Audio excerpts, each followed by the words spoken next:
All right, Michelle, I have a little creativity trivia for you.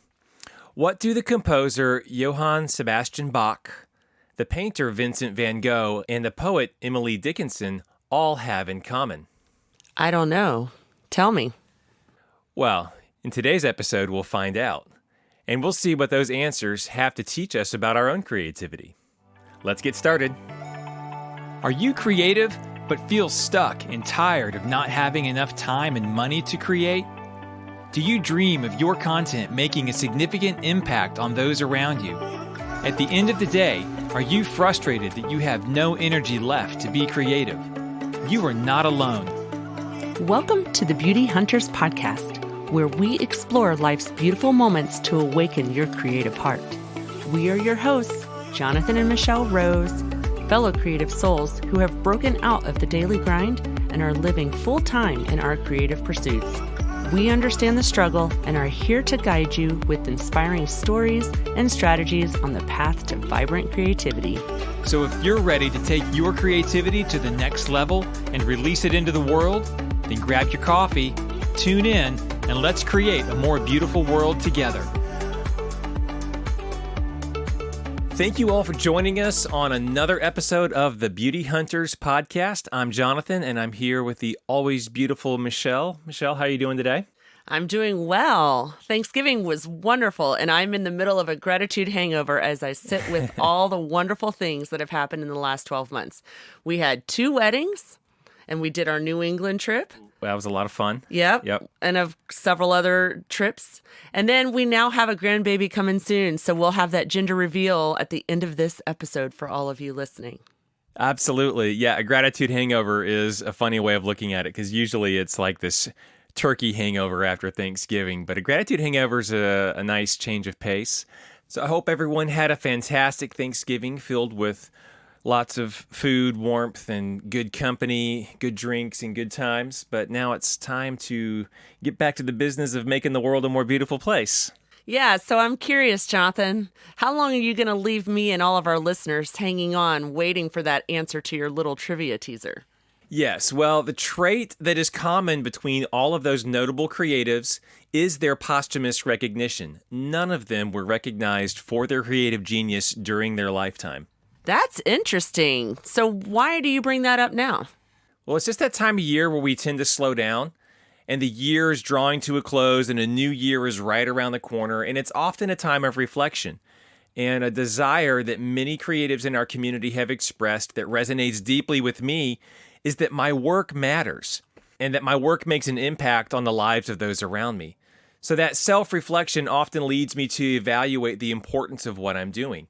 And if I'm honest, it's terrifying to think that my creativity may not make a difference. I take courage with company the likes of Emily Dickinson, who created an astounding body of work that was largely in obscurity. Okay, so Jonathan, you got me curious when you started talking about Emily Dickinson this week. And so I, of course, did what I love to do in my creative space, and I did some research. Of course. So anyway, Emily Dickinson lived in the 19th century, where she dealt with that tension and that struggle of the constraints of societal expectations for women. Mm-hmm. So most of her writings actually took place in the sanctuary of her bedroom, in that secret place where she was all by herself, just writing for herself. And it turns out only a handful of her poems were published during her lifetime, but all done anonymously. So all of her writing was done for herself, and they later found in her bedroom over 1,800 poems that were never published. And I did the math because, of course, I love my numbers. Of course. And if she had written one of those poems, one a day, that would have taken her over 5 years to write.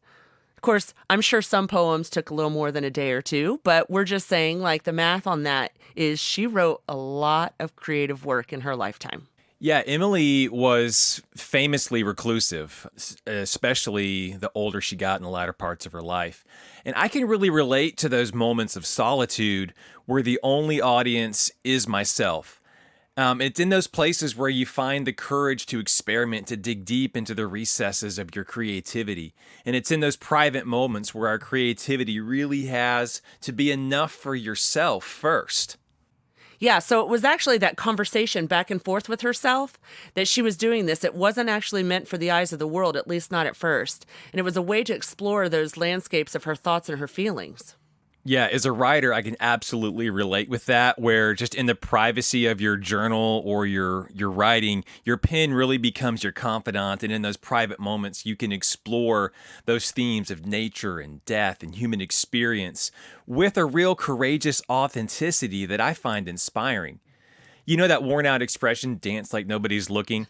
Well, there's actually some wisdom there. Emily wrote like nobody was looking. She wrote for herself first.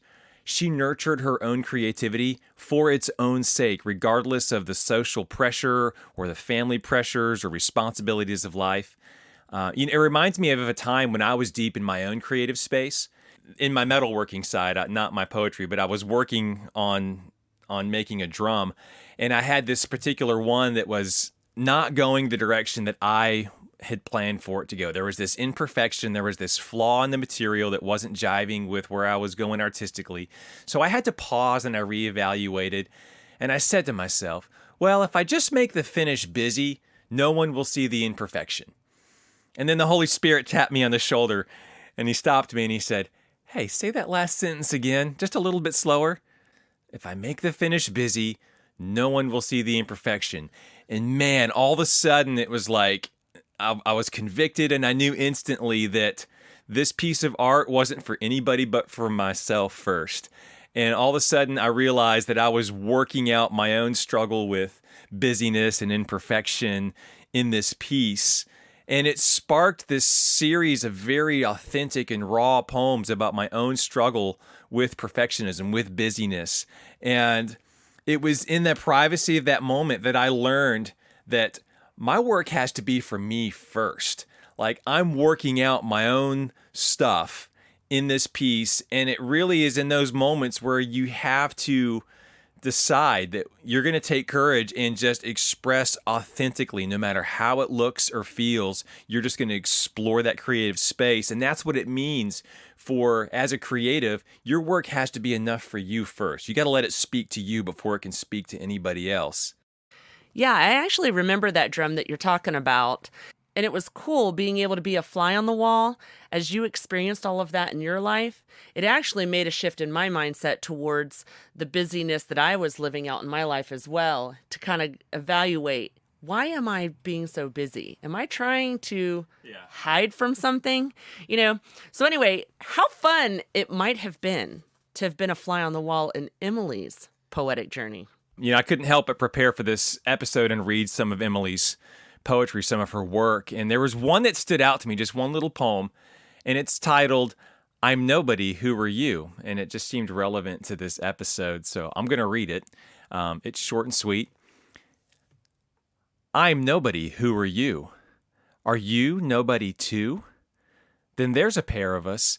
Don't tell, they'd advertise, How dreary to be somebody.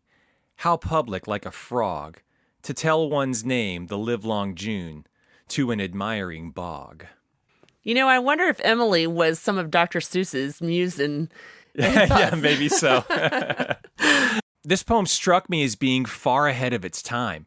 The idea of being a nobody in a world obsessed with being a somebody. It has this universal appeal, and especially today, living in the information age with social media and how ubiquitous our reach can be. I mean, we can put a tweet out and the whole world can read it. And the whole world just seems obsessed with celebrity and going viral now more than ever. And it leads me to an interesting point here. Sometimes it's embracing our creative anonymity that we find the most authentic expressions. Like when I was just in that private time working out my own stuff on this piece that started speaking to me. And when my poetry was just for me and for nobody else in that moment. And it was both liberating and inspiring to just work my own stuff out for myself. Yeah, absolutely. I mean, what if, like Emily suggests, that there's actually a strength in being a nobody in a world obsessed with that visibility? And what if the priority for your creativity was just being authentic over actually being seen? Yeah, I think the most meaningful impact doesn't come from that constant hustle just to be seen, but from our authenticity, from creating work that resonates deeply with who we are. When we let our creative spark speak from that genuine heart, that's where the real impact begins, because it impacts us first. And then we get to release that out into the world as an authentic expression of what we've learned in our own creative process. Yeah, and truly, how many people who have never seen that drum or that poem, but actually experienced that part and that shift in you and still were inspired and changed? So you still made the impact. Yeah. Well, because it impacted me first. And I've had the blessing of sharing some of that work. And I've watched people literally just read the poem and start crying because it impacts them. Well, I cried over that poem first, right? It impacted me first. Yeah. And that work, when it's infused with that genuine passion, it can't help but become magnetic for people. Yeah, so I think it's to the point where I want to just distill this down to like a main takeaway. We really want everything we bring in this podcast to be practical for your lives, for your own creative journeys. And I think that's the one thing I've learned most in preparing for this episode and sharing these stories, is that when we focus on infusing courageous authenticity into our work, embracing the journey for its own unique joys and its own unique perspectives, and our work becomes enough for us first, that brave authenticity becomes our superpower when it comes to our creativity. If we could just encourage all of you listeners out there, we'd love for you to take a moment just to sit down with your current creative project, whatever you've been ruminating in your mind, and ask yourself, am I creating from the heart, and am I infusing my authenticity into every stroke of the brush or every word on the page, every note in the melody, just whatever your medium is? We'd also love to offer you guys a downloadable PDF of that poem that Jonathan was talking about, that busyness that he worked through. Yes, if you just drop us an email, we'd be happy to send you a copy of that poem. You can email us at thebeautyhunterspodcast@gmail.com and just say, I want the busyness poem, and I'll send you a copy of that. And then that can be just your little bonus for the week. You can just read that poem and ask yourself, what am I using busyness to hide in my own life? Here's the question, the kind of the proposition of that poem that I'm going to tease you with. The proposition is this: if I get to be busy, what don't I get to be in my life? And a lot of times the answer to that is just the thing we're avoiding or the thing we're trying to hide from. But if we were to just work that out authentically in our work, we may find a breakthrough that is really impactful, not just for yourself, but for other people who will be experiencing your creativity down the road. That is so good. And we can't wait to witness that incredible impact it has on your creative journey. Okay, so now we are at the end. We are at the end. And we get to give you... We get to talk about gender reveal. The gender reveal. So, we did our poll, and the overwhelming response was that we should wear blue to the party. In fact, no one responded pink. Which everybody's rooting for that boy. That's right. Well, come to find out, you guys were absolutely right. It was a boy. So we are just super stoked. I mean, we wore blue. Yes. And it was the right color. That's right. So the wisdom of the hive saved us on this one. So we're just super grateful and cannot wait to get started into preparing for this baby. I get to get into my quilting projects. You'll probably be making some kind of wood toys. Yeah, well, being the father of 2 daughters, I never had a son to share all my fatherly wisdom to. So now I get to work that all out on my grandson. All right, we'll see you all next week. Thank you for joining us on the Beauty Hunters podcast. We hope this episode has inspired you. Before you go, please hit that subscribe button and share us with your friends. If you want to support the show, the best way is to leave us a review on iTunes. You can connect with us on socials at the Beauty Hunters podcast. Until our next encounter, always remember that your creativity will make the world a more beautiful place.